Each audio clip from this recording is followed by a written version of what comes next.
Minute. Suryakant Tripathi Nirala लिखो। अब rest ले तो लिया, ये किस्सा सुना दिया। सूर्यकांत त्रिपाठी निराला प्रयोग धर्मिता के लिए प्रसिद्ध कौन है?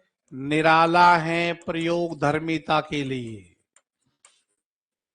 ऐसी प्रयोग धर्मिता मित्रों हर स्तर पर, जूही की कली जैसी स्वच्छंद कविता लिखने वाले व्यक्ति जहां देखिए श्याम विराजे जैसे सघन निष्ठा के गीत भी लिखते हैं।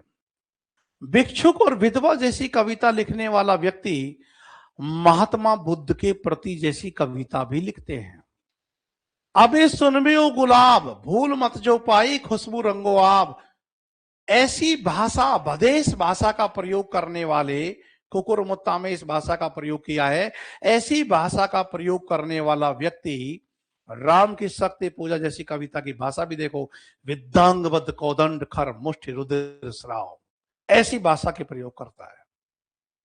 हर स्तर पर मुक्तक रचना, प्रबंध रचना, महाकाव्यात्मक रचना जैसे कि राम की शक्ति पूजा, हर स्तर पर इन्होंने प्रयोग किया है। भाषा के स्तर पर, शिल्प के स्तर पर, संवेदना के स्तर पर।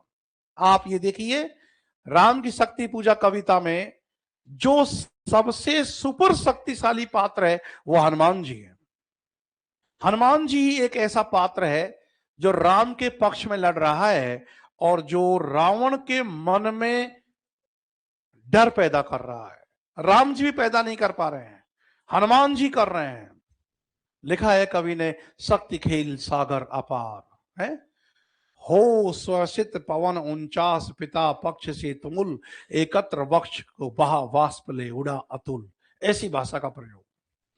जब देखा हनुमान जी ने कि श्री राम की आंखों में आंसू टपक गए जो हनुमान जी की भुजा पर गिरे, हनुमान जी को इतना क्रोध आया कि रे यार, काहे का रावण और काहे की लंका, लो पूरे ब्रह्मांड को ही निगल जाता हूं। पूरा आकार बढ़ाकर आसमान में गया दुर्ग में, और शिव जी विचलित हो गए। शिव जी ने अपनी पत्नी पार्वती जी को इशारा किया, क्योंकि दुर्गा माता की आराधना की तो बात चल रही थी, कि रोक सके तो रोक लो, ये वही बच्चा है जिसने सूर्य को खेल खेल में न लिया था, अब ये ब्रह्मांड को निगलने जा रहा है। इतना शक्तिशाली हनुमान जी दिखाया। तो दुर्गा माता ने छदम से रूप धारण किया अंजनी का, हनुमान जी की माता का, और माता बन के उसको डांटा कि बचपन में तू निगल गया था सूर्य को, वही भाव आता है मन में रह रहे, अब आया है ब्रह्मांड को निगलने, तेरे में बुद्धि कब आएगी। माता की डांट सुनकर के झुका मस्तक युग तलक वापिस पृथ्वी पर आता है। इतना बड़ा शक्तिशाली पात्र दिखाया। तुम्हारे सिलेबस में और है, तो शक्ति खेल सागर अपार किसके लिए आया है? हनुमान जी के लिए। वही हनुमान जी, बिल्लेश्वर बकरिया रचना पढ़ोगे आप इनकी, तो एक गडरिया आता है और हनुमान जी की मूर्ति को एकदम ढा देता है, यह कहकर कि मेरे भेड़ों को नहीं देख पाया, कहां गया है, खड़ा है लिए थोबड़े सा मुंह। ये देखो किस पात्र के प्रति निराला की संवेदना कब किस प्रकार से बदल जाती है, कुछ कहा नहीं जा सकता। इसीलिए मैंने ईसीजी की रेखा चालू कर दी थी। यहां विषय वैविध्यता निराला के यहां सबसे ज्यादा है। और बात करते हो करुणा की, तो बड़ी आसानी से हम कह जाते हैं कि करुणा की देवी, करुणा की कवित्री है, पीड़ा की कवित्री है महादेव वर्मा। मित्रों, एक बार इलाहाबाद में सम्मेलन हो रहा था। उस सम्मेलन में महादेव वर्मा को, जयशंकर प्रसाद को और निराला को उपस्थित होना था। पंत तो वहां उपस्थित नहीं थे, तो इनको एक होटल में रोका गया, तो अलग अलग कमरों में इनको ठहरा दिया गया। निराला का कमरा नीचे ही था। निराला की आदत थी कि वह सुबह सुबह वॉक करने निकलते थे ब्रह्म मुहूर्त में। सर्दियों के दिन थे, लगभग ऐसे ही समय था, तो वो अपना कंबल ओढ़े हुए थे। और जब वो निकले तो देखा कि पुलिया पार करते ही एक भिक्षुक ठंड से इतना कांप रहा है जैसे वो मरने वाला हो। निराला ने अपना कंबल उस शीत में उतार के उसको उड़ा दिया और खुद ठिठुरते हुए अब आगे ना घूमने के कारण वापिस अपने ही कक्ष की तरफ लौट आए। और जब जैसे कि भिखारियों में आदत होती है कि इसने मुझे कुछ दिया है, तो अपने दो चार साथी को और बोलता है कि तो बहुत भला आदमी। और निराला जैसे ही होटल में अपने कमरे में रास्ते में ही, मतलब उसका दरवाजा रास्ते में ही खुल रहा था, जैसे ही कक्ष में घुसे और दरवाजा बंद ही करने वाले थे कि देखा कि तीन चार और भिखारी सिकुड़न से कुछ हाथ जोड़कर मांग रहे हैं। निराला तो वैसे भी गरीब ही थे, उनका तो शोषण ही किया है, प्रकाशकों ने लूटा है, पैसा दिया कहां था। पैसा होता तो अपनी बेटी का इलाज करा लेता, बेटी मरती क्यों। एकमात्र पुत्री थी सरोज, बाकी सब मर ही गए थे, पुत्री मर गई, पैसा था ही नहीं। तो निराला ने कमरे में देखा तो पर्दे लगे हुए थे, पर्दे खोल दिए और पर्दे खोल खोल के, कमरे के पर्दे खोल खोल के और उन भिखारियों को दे दिया और भिखारी चले गए। कुछ समय बाद उनके कमरे में जब सम्मेलन शुरू होने वाला था, तो जयशंकर प्रसाद और महादेव वर्मा उसके कमरे में आए और देखा, अरे निराला के कमरे में, निराला भाई बोलती थी महादेवी उनको, भाई के कमरे में पर्दे नहीं है। उसने कहा पर्दे तो थे, लेकिन वो भिखारी थे, तो उसने प्रसंग सुनाया तो उनको आश्चर्य हुआ। अरे, और इन प्रसाद और महादेव वर्मा के इस आश्चर्य पर हमें आश्चर्य होता है कि एक में दार्शनिक चेतना की ऊंचाई, एक पीड़ावाद की कवित्री, फिर भी उस पीड़ा को नहीं जान पा रही है जो निराला के लिए बहुत सहज है जानना। तो निराला इतने करुणाशील कवि थे कि अपना सब कुछ भी वह दान कर सकते थे, और सहज इतने थे कि पैसे तो थे ही नहीं। महादेव वर्मा के यहाँ राखी बंधवाने आए थे तो जोर से आवाज दी कि आप आ जाओ बाहर और 10 रुपए लेके आ जाओ। राखी के दिन अपनी बहन से पैसे मांग रहे हैं, 10 रुपए ले आओ, 5 रुपए तो इसको देना है रिक्शे वाले को, और 5 रुपए तुम्हें राखी बंधाई के देने हैं। ऐसे थे निराला, इतने सहज थे निराला।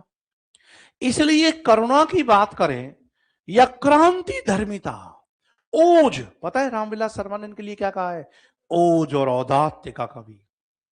आपसे कोई पूछे कि वैसे तो आग और राग का कवि दिनकर है, कौन है, दिनकर है, लेकिन मुझे छायावादी कवियों में कौन है आग और राग का कवि, तो निराला। और सीधे सीधे आ जाए कि आग और राग का कवि कौन है, और दिनकर विकल्प में आ रहा है तो दिनकर के लिए चलता है वो। लेकिन छायावादी कवियों में आग और राग दोनों आपको देखना है तो आपको निराला के यहां देखने को मिलेगा। तो एक तो प्रयोग धर्मिता, एक लिख लो ओज और औदात्य का कवि, ओज और औदात्य का कवि, करुणा और क्रांति के कवि,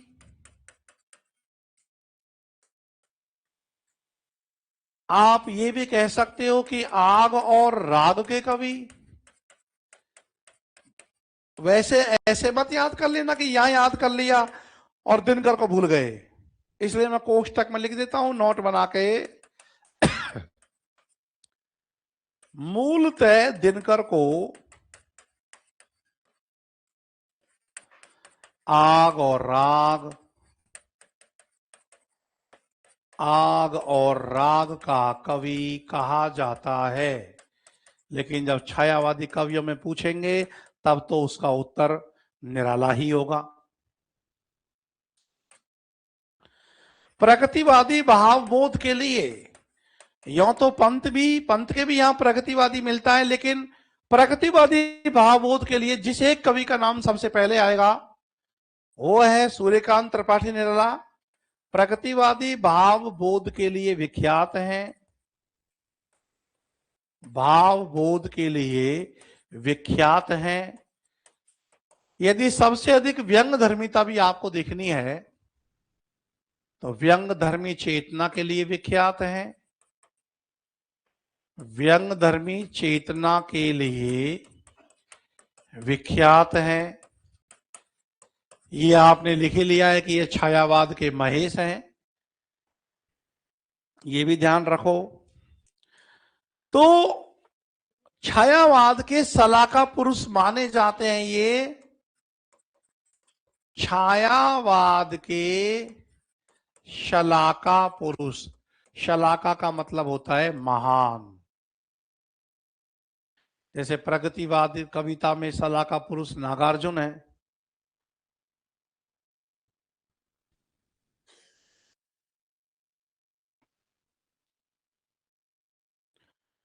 और एक बार नेट में बहुत खूबसूरत सवाल आया बच्चे लोगों कि निम्नलिखित में से वह कौन सा छायावादी कवि है जिसकी कविता ने न केवल छायावाद को, बल्कि छायावाद के बाद कौन कौन सी कविता आती है, प्रगतिवाद, प्रयोगवाद और नई कविता को भी प्रभावित किया है। तो उसका उत्तर है निराला, क्योंकि निराला की कविता में प्रगतिवादी भावबोध का स्वर सबसे पहले मिलता है, प्रगतिवाद बन गया। और प्रयोगवादी और नई कविता अप्रयोग प्रयोग धर्मी इतने कि वहां प्रयोगवाद आ गया। तो ध्यान देना, विषय वैविध्य, सबसे ज्यादा विषय वैविध्य किसके यहां मिलता है? हाँ, विषय वैविध्यता के कवि निराला ने प्रगतिवाद, प्रयोगवाद और नई कविता को भी प्रभावित किया है। नई कविता को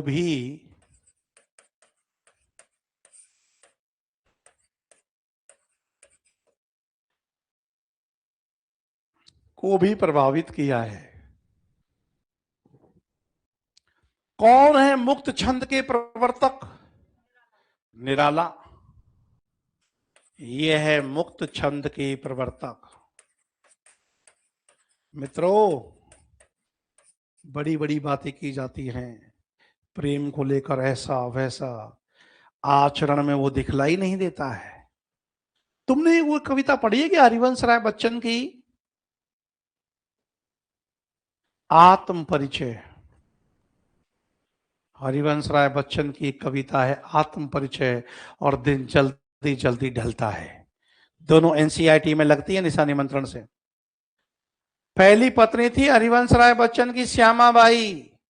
उसको याद करते करते कैसे रोया है कि कर दिए किसी ने छूकर दो तार झंकृत, मैं हाय किसी की याद लिए फिरता हूं, मैं यौवन में अवसाद लिए फिरता हूं, शीतलवानी में आग लिए फिरता हूं।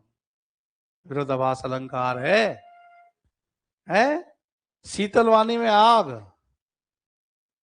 है कि नहीं? विरोधाभास।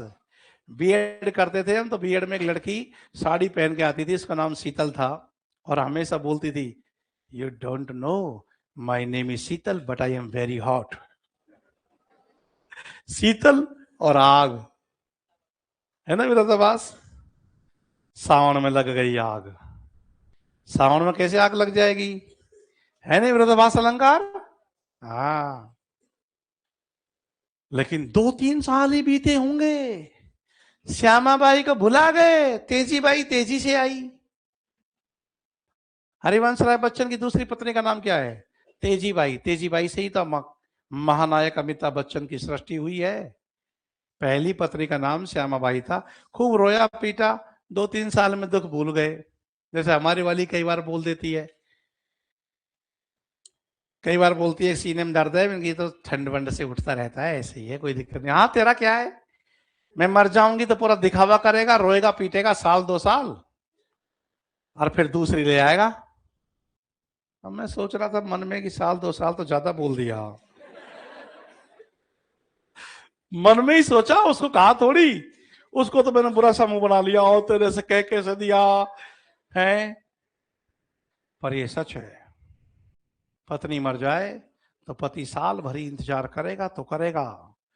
बहुत बड़ा आशिक होगा अपनी पूर्व पत्नी का, तो प्रोबेशन काल पूरा कर लेगा, 2 साल पूरा कर लेगा, इसके बाद तो नया रिश्ता आएगा। मित्रों, लक्ष्मी का स्वागत। बहुत शानदार एकांकी है लक्ष्मी का स्वागत। अब तुम सुनो, ये भी बंदा था, ये मात्र 23 साल की उम्र का था जब इसकी पत्नी मनोहरा देवी का निधन हुआ। मात्र 23 साल की उम्र थी इसकी। इतने रिश्ते आए, इतना स्मार्ट था निराला।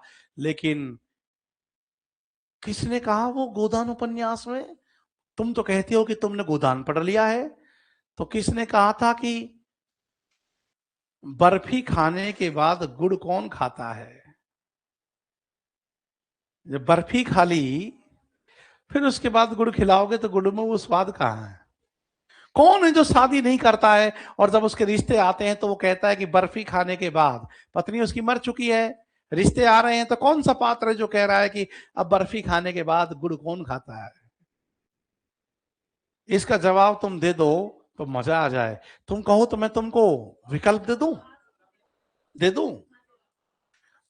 भोला महतो, जो झुनिया का बाप है। मिर्जा खुर्शीद, जो कि लखनऊ में वैश्याओं की एक मंडली बनाता है।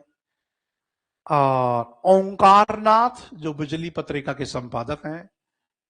या राय साहब अमरपाल, जो सेमरी गांव के जमींदार हैं। अब इनमें से कोई सा एक है? भोला? अरे भोला तो डोल रहा है कि मेरा ब्याह करा दो, ब्याह करा दो।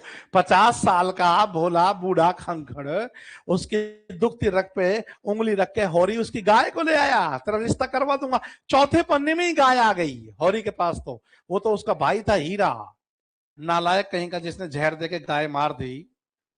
बोला तो बहुत चालाक था, तो चाहता था मेरा ब्याह हो जाए। मिर्जा खुर्शीद नहीं पढ़ा, अभी गोदान नहीं पढ़ा। अच्छा, गोदान फर्स्ट ग्रेड में सेकंड ग्रेड में? सेकंड ग्रेड में तो कम से कम 6 सवाल गोदान से आएंगे। क्यों नहीं पढ़ रहे हो? स्टोरी तो है, स्टोरी कोई समझाई जाती है क्या? एक बार स्टोरी तो पढ़ लो। चलो छोड़ो। निराला ने विवाह नहीं किया, आजीवन अविवाहित रहे। जिसके चरित्र में भी सुदृढ़ता है, जिसके काव्य में भी सच्चाई है, जिसके जीवन में भी सच्चाई है, वो निराला है। ऐसे व्यक्तित्व और चरित्र का धनी व्यक्ति दूसरा नहीं मिल सकता। पूरे हिंदी साहित्य में सरेपा से लेकर शुरू कर लो आप, निराला का व्यक्तित्व महान है। मुक्त छंद के प्रवर्तक हैं ये, है ना? ये है निराला के बारे में बातचीत। अब लिखो पंत के बारे में। ले लो ब्रेक जल्दी से 5 मिनट का। इतने धीमे धीमे तो पढ़ रहे हैं, उसमें तो व्यक्तिगत ब्रेक ले लिया करो, 5 ही मिनट में लो।